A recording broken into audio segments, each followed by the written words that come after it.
नमस्कार, आपका स्वागत है। और मेरे पीछे आप देख सकते हैं इटावा से सांसद रामशंकर कठेरे जी बात करने के लिए मौजूद हैं। और जैतपुरा ये गांव है नहर के किनारे, और तमाम समर्थकों ने इनका स्वागत समारोह कार्यक्रम यहाँ पर रखा हुआ था। सांसद जी आए हुए हैं, बातचीत का सिलसिला शुरू करता हूँ। सांसद जी, आपका स्वागत है आप तक चैनल पर। जी धन्यवाद। सांसद जी, लगातार आप क्षेत्र में भ्रमण कर रहे हैं, जो कि 5 साल का कार्यकाल भी आपका पूरा हो चुका है। किस तरीके का माहौल आप देख रहे हैं क्षेत्र में?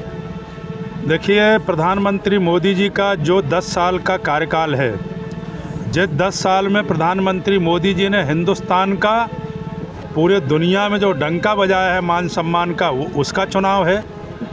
ये सच माने चुनाव ये देश के विकास का चुनाव है।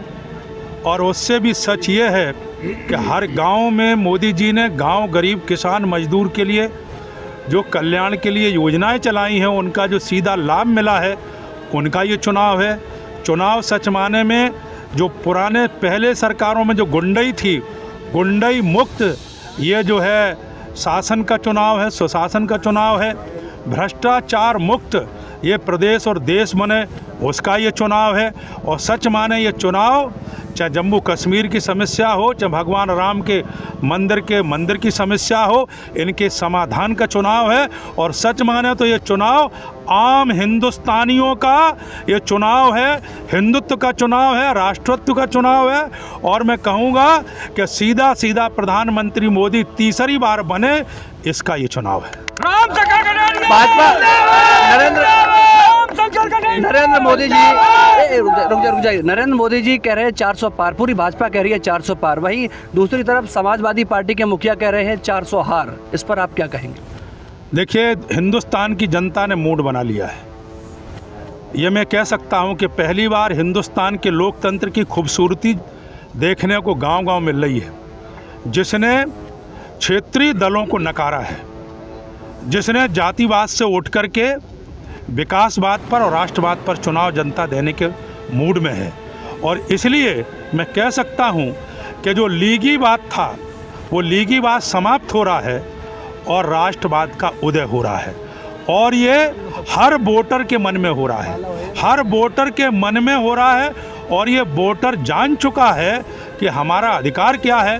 वो जातिवाद से ऊपर उठ करके सुख शांति के लिए, न्याय के लिए, भ्रष्टाचार मुक्ति के लिए और देश के डेवलपमेंट के लिए वोट करने जा रहा है। सर, इस बार क्या प्राथमिकताएं होंगी आपके? तो पिछली बार भी आप चुनाव जीते थे, पिछली बार के घोषणा पत्र में लगभग कितनी योजनाओं आप पूरी कर पाए? नहीं, मैंने जितनी योजनाओं को निश्चित किया था, जीतने के बाद मुझे 2 साल कोरोना का काल का सामना करना पड़ा। 3 साल मुझे काम करने का मौका मिला।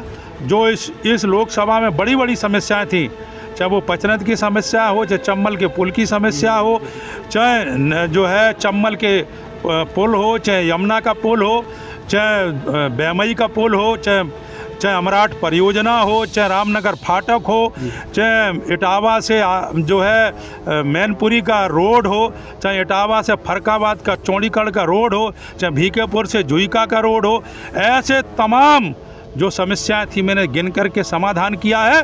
और जो समस्याएं बची हैं आने वाले 5 साल में पूरी तरह समाप्त करूंगा। काफ़ी